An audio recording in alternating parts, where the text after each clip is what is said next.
Hi, I'm Rob. And I'm Rob. And this is Ask Rob and Rob. Hey everyone, welcome to Ask Rob and Rob, the show where we get your questions in each and every week and we answer them. Each week we'll answer them here on Ask Rob and Rob, but we'll also answer them in the Sunday Times as well, each and every Sunday, where you'll see our smiling faces beaming at you, where we give you a helping hand there as well. No matter the format, we love answering your questions and we keep it very easy for you to get your questions in. So easy. All you've got to do is go to propertyhub.net/ask. There you can leave us a written question for the Sunday Times, or if you really want to impress your friends, get your voice on the podcast, just like Connor is about to do. Hi Rob and Rob. Just a quick question in regards to Scotland. We've not heard much on Scotland recently, and I'm not sure if that's because of the Renters Reform Bill that came in November 2025, or, you know, the changes that they're making in regards to like renters' rights and things like this and rental caps.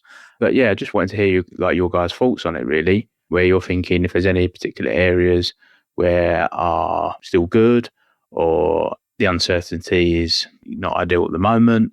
Yeah, just wanted to hear your guys' thoughts on it really. Many thanks. Cheers. Connor, thank you for your question. And Scotland has been interesting over the past few years for sure. It's certainly the nation of the UK that is the furthest ahead or the most keen on rental protections, or you could put it another way and say the most anti-landlord. Ever since COVID, there's been this patchwork of emergency measures that's banned evictions or capped rent increases. And you're right, that has quietened down a bit, but not because they've changed their mind. Actually, they're putting something more permanent in law. There's something called the Housing Scotland Act, which is going to give local authorities the ability to designate themselves areas where there is extreme rental pressure. So areas can basically opt into this. And if they do, then rent increases are going to be capped at the rate of inflation plus 1% with a maximum of 6%. So if inflation is running super high, 6% is the maximum. But otherwise, your annual increase is going to be inflation plus 1%. And the important difference here compared to what they've had with some of these temporary measures is that this is going to apply both within and between tenancies. So the crazy thing is that while all these temporary measures were in place to kind of cap rents, rental growth in Scotland was faster than anywhere else in the UK, because at the end of a tenancy, investors would put the rent up as much as they could because they didn't know when they'd next be able to. But now that cap is going to apply between tenancies as well. That's not come into effect yet. It might be another year or so until it does, but it is going to make a difference. What I assume is going to happen is that we will see a continuation of another theme over the last few years, which is landlords selling up. So rental supply in Scotland has fallen, and lots of the bigger operators who will come in and do build to rent schemes have withdrawn from Scotland because they feel it's just not worth it because of the regulatory environment.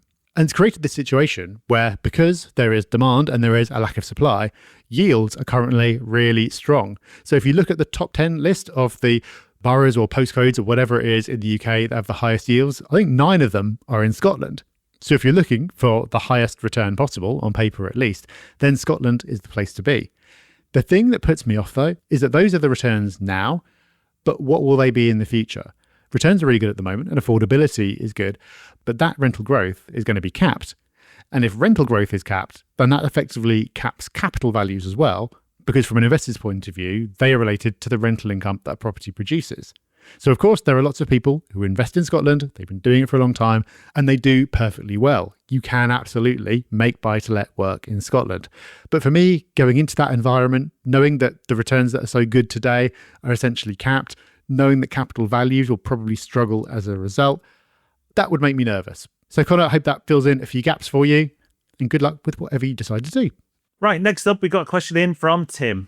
Hi, Rob. I'm a single man living in London, and I have about 30k in my LISA and about 30k a year. I'm looking at buying a place in Liverpool, Manchester to take advantage of the cheaper property prices up there. I'm looking at buying a place with 2 bedrooms so that I can rent out the other room and help with the contribution towards the mortgage. I was wondering what you thought of that possible arrangement. Thanks for the great content. Tim, thank you for your question. So for those who don't know what a LISA is a government incentive, like an ISA. In fact, it's a lifetime ISA. That's where the name comes from, where you put money into maximum of around £4,000 per year. And you can use that money with tax breaks to get your own home, your first home. Now, it looks like, Tim, that you're willing to move to a place where you can utilize that 30,000 to get your own home. What I would say, first of all, is that you will be limited with that amount of money to what you can buy in those areas, because while property is cheaper in Liverpool and Manchester compared to London, a lot cheaper, you still may need a bit more of a pot, but maybe another top up of a year or two or some extra cash that you've got will help you achieve that. Now, I'm going to be completely honest with you. This is set up for people to buy their own homes, and it looks like you're willing to move to those areas to do that because you're talking about renting out a room. Now, Tim, I need to be honest with you. I'm not an expert when it comes to this tax break that the government offers, but my understanding is that if you live in this property, which says you're prepared to do, and you let a room out, that is allowed and that is possible. I think the big question here is that, are you prepared to uproot and move to an area just so you can get on the property ladder? People do, and that's absolutely fine. I would spend a lot of time looking at these areas where your pot will allow you to invest and see if you're prepared to live in those areas, because you're not going to be living in the best parts of Liverpool or Manchester with that pot. You are going to live in areas that are cheaper, and sometimes cheaper areas are cheaper for a reason. I'll leave it there without saying anything that's going to get me into trouble, but have a look, go and visit those areas. Don't be buying through Rightmove or Street View. If you're going to live in these places yourself, you really need to understand what you're getting into. Is it a place that you're prepared to stay? So do go and put that time and effort in if this is something that you're serious about. But whatever you decide, I wish you the best of luck. Well, that is us done for this week, and we'll be back to do it all again next Tuesday. But before then, you can join us for the Property Podcast on Thursday. So we'll see you then. Bye-bye. Bye-bye.